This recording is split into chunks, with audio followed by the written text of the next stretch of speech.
investigadoras e investigadores en sus primeros pasos, mis inicios en la ciencia y hacia dónde voy. Hola, mi nombre es Obdulia Medina Juárez y realicé los estudios de licenciatura y de posgrado en la Universidad Autónoma Metropolitana, Unidad Iztapalapa. Actualmente soy profesor de asignatura con adscripción al Departamento de Ciencias Naturales y Exactas del Centro Universitario de los Valles en la Universidad de Guadalajara y también realizo actividades de investigación siendo candidata al Sistema Nacional de Investigadores.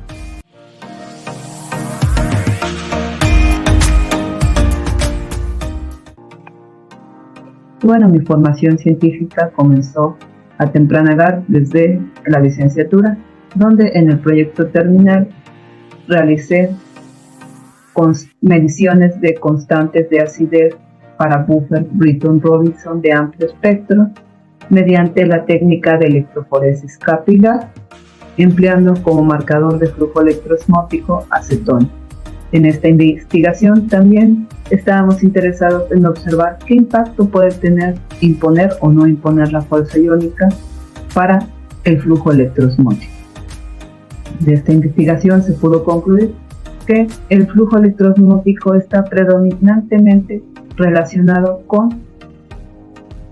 las especies de predominio en función del pH y que no tiene una contribución significativa en imponer la fuerza iónica, y que sin embargo es recomendable imponer la fuerza iónica para tener un pH de medición que se ajuste al pH real en valoraciones potenciométricas de esta naturaleza. Y ya estando en la maestría y en el área de físico-química de superficies, mi primer acercamiento en la investigación en esta etapa fue trabajando con cerogeles de sílice inmersos en distintas soluciones ácidas o alcalinas, o primero ácidas y después alcalinas, para observar los cambios morfológicos y de resistencia mecánica al ser sometidos a estos lavados. Y aquí observamos que los tratamientos más significativos fueron los de los cerogeles sometidos a los tratamientos con lavados de hidróxido de sodio, observando perturbaciones en las señales de siloxano en estiramiento y flexión y enriqueciendo con agua absorbida o absorbida a estas matrices,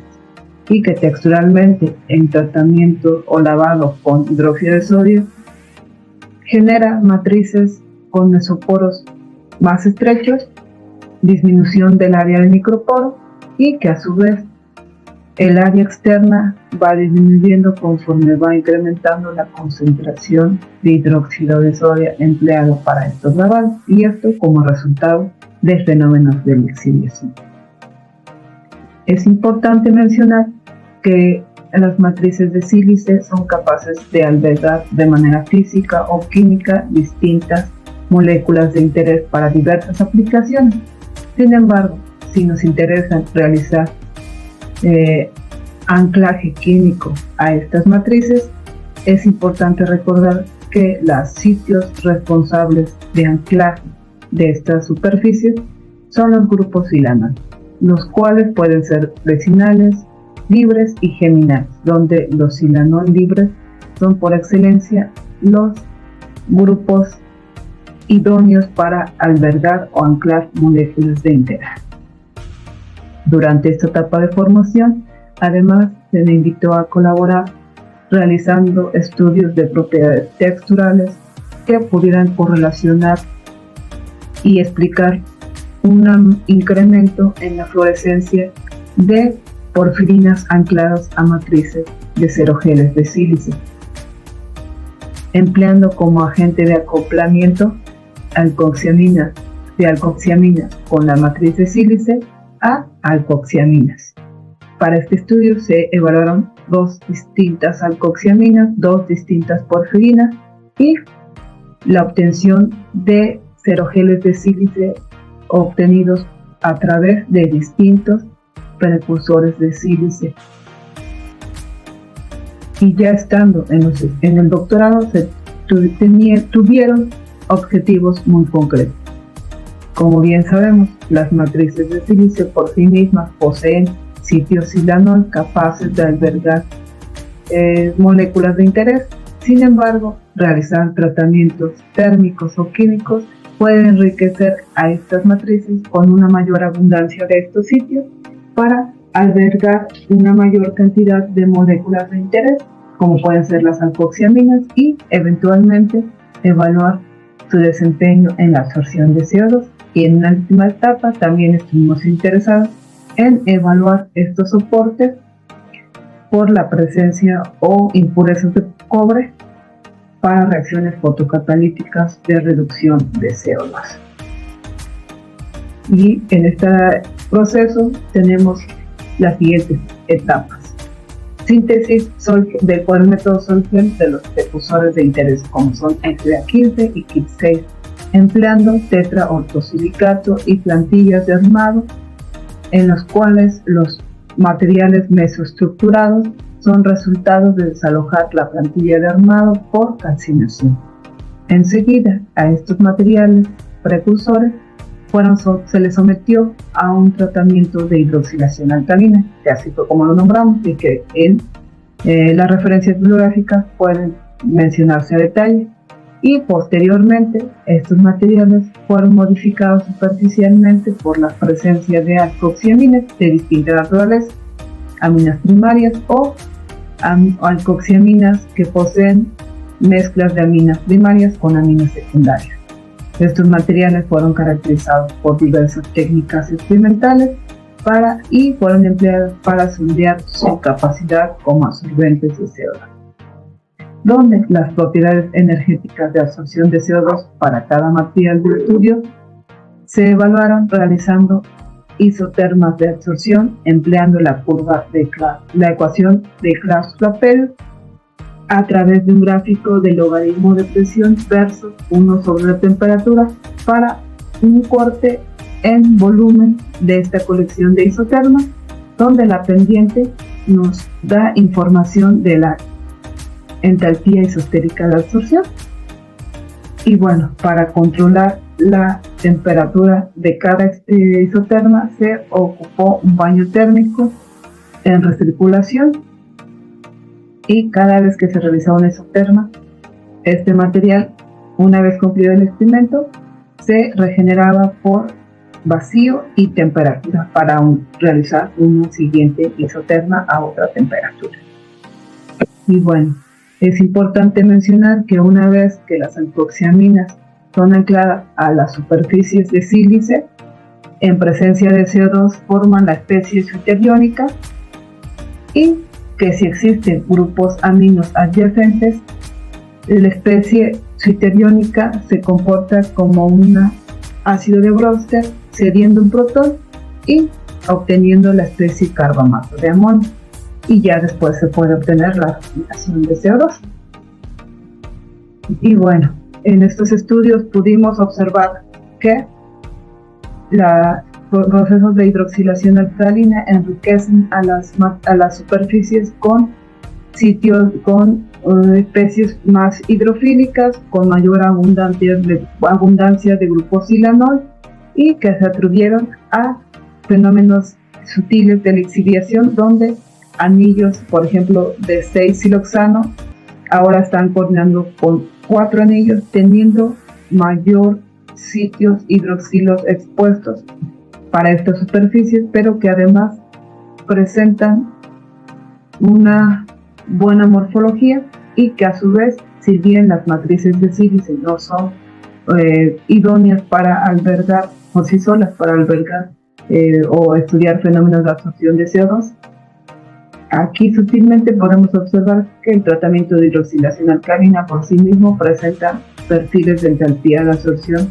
más destacados con respecto a los materiales precursores convencionales. Y ya una vez que los materiales fueron funcionalizados por la presencia de alcoxiaminas, podemos observar los planos de difracción y correspondientes a las estructuras hexagonales, empaquetadas hexagonales, y cómo estas estructuras se deformaron por la presencia de las alcoxiaminas, así como distribuciones de tamaño de poro, isotermas características, tipo 1 y ciclos de estéresis H1, asignadas para materiales estructurados mesoporosos bien ordenados, y a su vez sabemos que los fenómenos de absorción son procesos exotérmicos, por lo tanto, a medida que se incrementa la temperatura de absorción, disminuye la capacidad de absorber CO2. Y es curioso observar que en este caso las isotermas de absorción de CO2 para los materiales previamente sometidos a los tratamientos de hidroxilación alcalina y después funcionalizados con alcoxiaminas presentan una mayor cantidad de absorción, incluso a temperaturas mayores que los materiales que no fueron sometidos a estos tratamientos. Que el tratamiento de hidroxilación alcalina generó sitios de anclaje, grupos T3, siendo más estables que cualquiera de los otros tipos de anclaje de especies alcoxiaminas, y que esto se ve reflejada en una mayor cantidad de especies ancladas, especies coordinando con el CO2, y en una selectividad más marcada con respecto a los materiales que no fueron sometidos a estos tratamientos. Posteriormente subsecuentemente se extrapoló esta investigación para ahora cuestionarnos otras variables, como son qué importancia puede tener distinta morfología de poro para alojar alcoxiaminas y evaluar su desempeño como absorción de CO2, y también observamos la importancia que puede tener la naturaleza de la especie alcoxiamina que ancla a la superficie de sílice para estas aplicaciones de absorción de CO2. Aquí se observan resultados de infrarrojo cercano, absorción de piridina y resonancia magnética nuclear de carbono 13, cuyos resultados y soportados por más caracterizaciones reportadas en este artículo corroboran que las matrices de sílice SBA15 funcionalizadas con alcoxiaminas que presentan una mayor abundancia de especies aminas son los mejores candidatos para absorber CO2, y que el CO2 que absorben es energéticamente más estable que cualquiera de los otros materiales evaluados. Extrapolando la aplicación de estos materiales y el método de hidroxilación alcalina, también se pudo corroborar que estos materiales SDA15 hidroxilados y funcionalizados para anclar diversas moléculas orgánicas como colorantes es eficiente para propiedades luminiscentes y como sensores. Como resultado de esta investigación, también se realizaron diversos congresos nacionales e internacionales, y debo agradecer a la Universidad Autónoma Metropolitana, quien me formó desde temprana edad, y especialmente al doctor Alberto Rojas Hernández, que fue mi asesor de licenciatura, al profesor Miguel Ángel García Sánchez, que fue mi tutor de tesis de doctorado, así como también agradezco al profesor Fernando Rojas González, quien fue mi asesor de maestría y doctorado. Agradezco al Departamento de Fisicoquímica de Superficies, que fue prácticamente, incluso en ocasiones más que mi casa, porque había jornadas de trabajo largas en las cuales prácticamente incluso también los domingos estábamos trabajando. Cuando nos tocaba usar los equipos había que aprovechar. Y agradezco también a mis amigas de esa etapa, y que agradezco que aún seguimos estando en contacto. También agradezco a mi familia, a mis padres, Obdulia Juárez Vargas y Alberto Medina Rivera, a mis hermanos, a cada una de las personas que se encuentran en esta presentación, que las aprecio demasiado, que han contribuido demasiado en mi formación como investigadora y también como persona. Valoro demasiado su presencia en mi vida.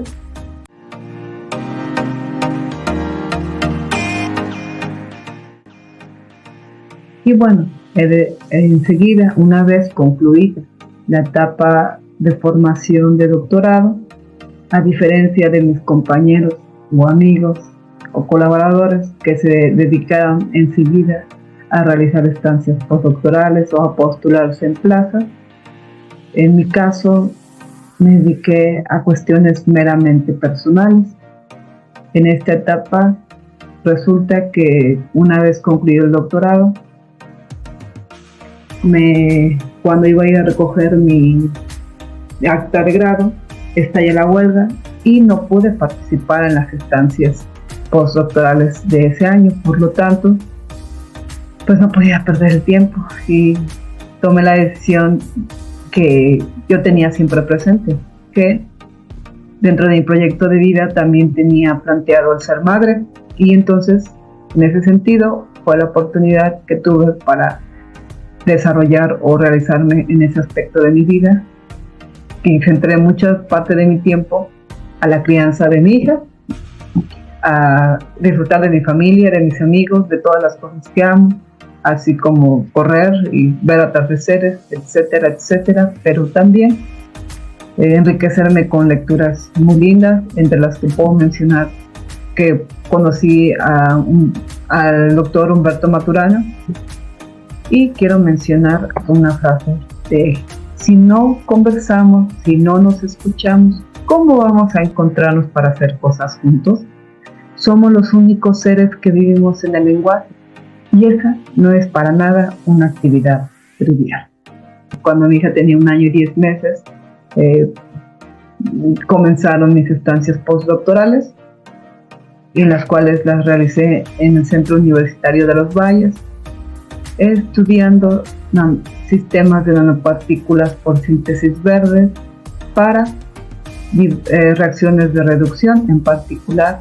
la reducción de 4-nitrógeno. Y bueno, esta etapa para mí fue, o ha sido, o sigue siendo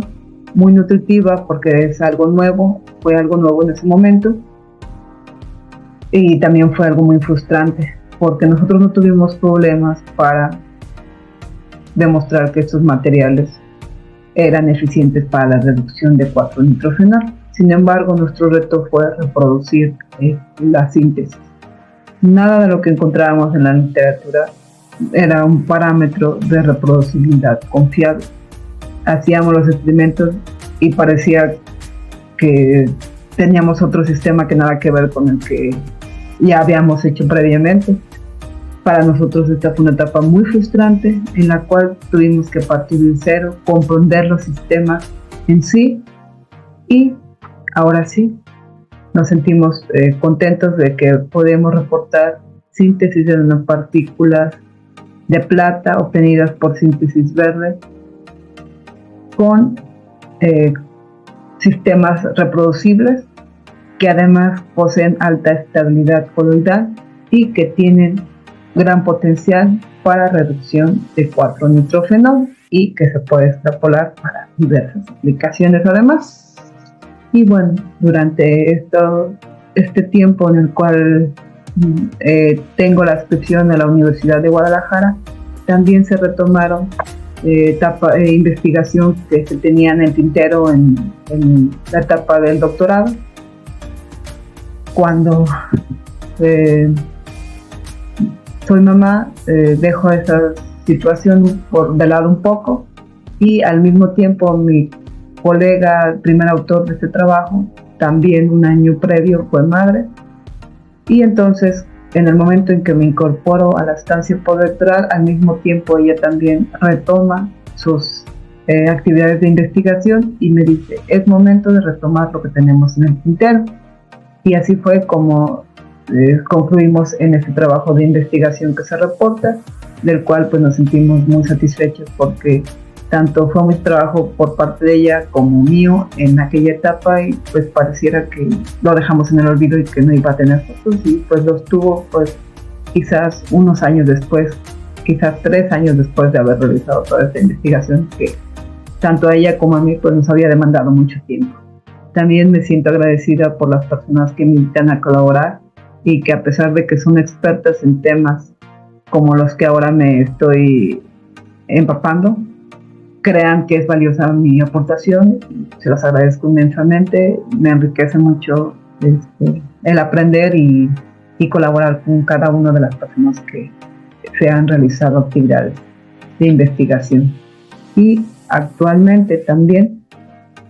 agradezco a la Universidad de Guadalajara, a los profesores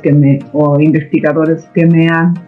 dado la oportunidad de integrarme a su grupo de trabajo, a mis colegas que también son una parte valiosa en esta nueva etapa, y también, por supuesto, a mis alumnos que creen en este trabajo y que se han integrado, y espero que sigan teniendo ese entusiasmo. Y bueno, resultado de toda mi formación de posgrado, puedo decir que actualmente las líneas de investigación que actualmente son de interés es la reducción de moléculas orgánicas, como por ejemplo el 4-nitrofenol, por la presencia de nanopartículas metálicas, y que también deseamos colaborar para explorar su actividad antimicrobiana. Seguimos interesados en explorar los fenómenos de absorción selectiva de CO2 en distintas matrices porosas, y pues lamentablemente ahora solamente como colaboración, ¿verdad? Porque no tenemos la infraestructura para realizar este tipo de investigación. Sin embargo, sí tenemos la formación que nos puede ser de gran utilidad para seguir colaborando en esta área de investigación. Y también tenemos como perspectiva muy clara retomar la síntesis de materiales con propiedades semiconductoras para explorar la reducción de CO2.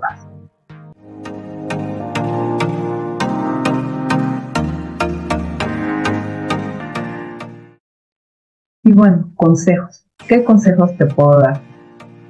Bueno, el primero de ellos quizás no tiene nada que ver con investigación, pero creo que es de gran utilidad. Quiero decirte que es conveniente que ahorres, porque en el proceso de conclusión del doctorado a incorporarte al sector laboral quizás demore tiempo. Y no es una experiencia personal, sino también colectiva, ¿no? El hecho de que esto demora, así que ahorra para que no parezca.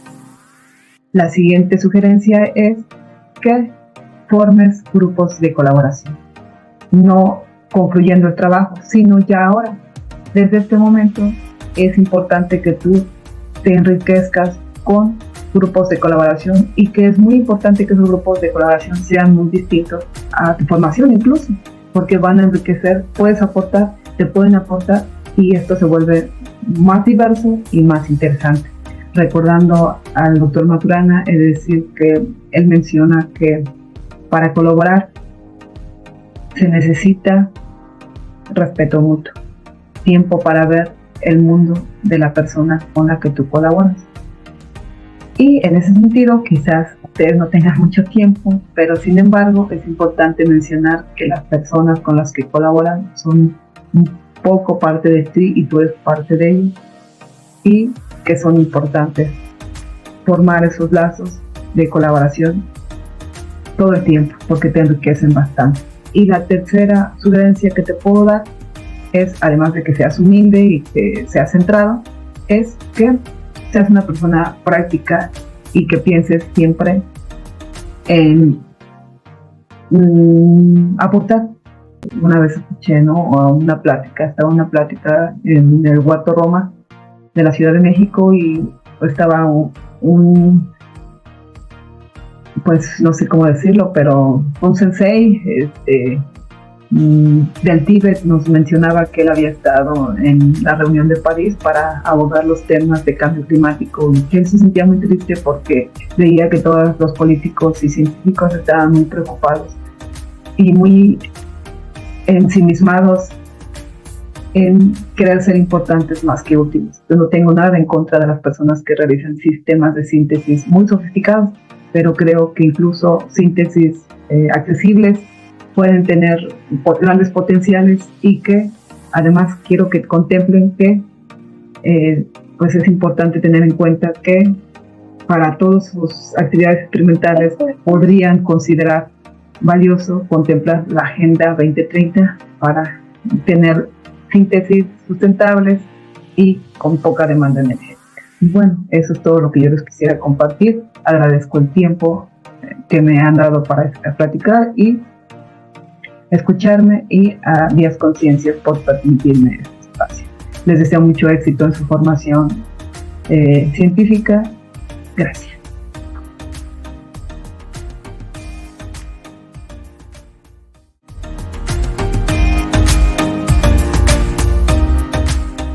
Días Conciencia. Hagamos de la ciencia un hábito.